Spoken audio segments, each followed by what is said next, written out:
দেখুন, ধনী হওয়া কোটিপতি হওয়া তেমন কোনো জটিল বিষয় না, এটা যে কেউ চাইলে হতে পারে। আপনি যত বেশি টাকা পাচ্ছেন তত বেশি ব্যয় করার একটা ইচ্ছা আপনার ভিতরে জেগে উঠছে, কিন্তু এই ইচ্ছাটাকে আপনাকে একদম মেরে ফেলতে হবে। আপনি যদি ওই ইচ্ছাটাকে মেরে ফেলতে না পারেন তাহলে আপনি কখনোই ধনী হতে পারবেন না। Hi guys, my name is Hasan and welcome back to my channel. আজকের এই ভিডিওতে আমি ধনী হওয়ার সবচেয়ে সহজ এবং ছোট্ট একটা নিয়ম নিয়ে আলোচনা করব।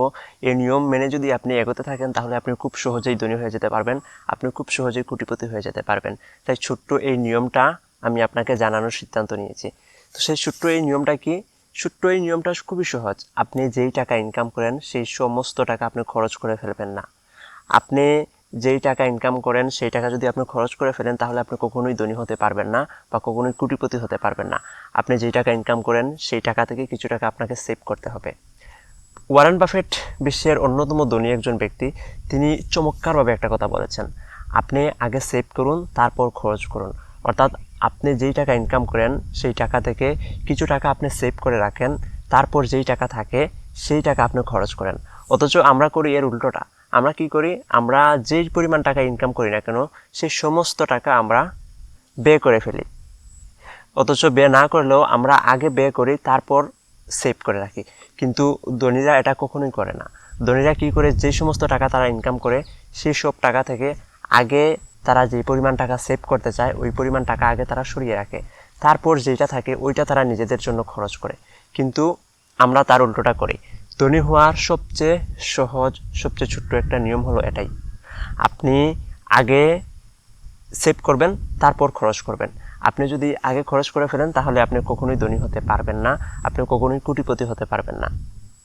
ছোট্ট এই নিয়মটা যদি আপনি মেনে চলেন তাহলে আপনি খুব তাড়াতাড়ি ধনী হতে পারবেন, আপনি খুব তাড়াতাড়ি কোটিপতি হতে পারবেন। আপনি যত বেশি টাকা ইনকাম করবেন তত বেশি আপনার ভিতরে একটা ইচ্ছা জেগে উঠবে যে আমি তত বেশি টাকা ব্যয় করি, আমি বিলাসিতা করার জন্য ব্যয় করি বা আমি অন্যদেরকে দেখানোর জন্য ব্যয় করি।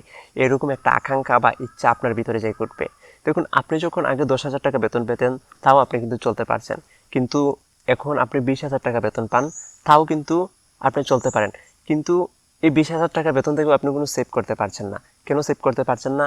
আপনি যত বেশি টাকা পাচ্ছেন তত বেশি ব্যয় করার একটা ইচ্ছা আপনার ভিতরে জেগে উঠছে, কিন্তু এই ইচ্ছাটাকে আপনাকে একদম মেরে ফেলতে হবে। আপনি যদি ওই ইচ্ছাটাকে মেরে ফেলতে না পারেন তাহলে আপনি কখনোই ধনী হতে পারবেন না। আপনি কত পরিমাণে টাকা ইনকাম করলেন সেটা কোনো গুরুত্বপূর্ণ বিষয় না, কিন্তু আপনি কত পরিমাণ টাকা আপনার কাছে রাখতে পারলেন সেটাই হলো গুরুত্বপূর্ণ বিষয়। আপনি কত পরিমাণ টাকা নিজের কাছে রেখে সেই টাকাকে ভালো কোনো জায়গায় বিনিয়োগ করতে পারলেন সেটাই হলো আসল বিষয়। ধনীরা এটাই করে। ধনীরা কত টাকা ইনকাম করে সেটার প্রতি তারা মনোযোগ দেয় না, তারা কত টাকা নিজের জন্য টিকিয়ে রাখতে পারে সেটার দিকে তারা মনোযোগ দেয়, এবং কি সেই টাকা ভালো কোনো জায়গায় বিনিয়োগ করার জন্য তারা মনোযোগ দেয়। কিন্তু আমরা কি করি? আমরা যেই টাকা ইনকাম করি সেই সমস্ত টাকা ব্যয় করে ফেলি।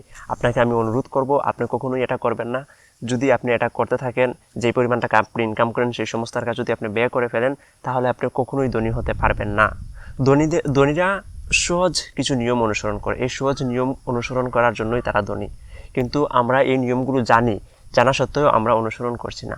তো ধনী হওয়ার জন্য যদি আপনি এই নিয়মটা মানেন সেটা আপনাকে খুব বেশি এগিয়ে রাখবে ধনী হওয়ার পথে।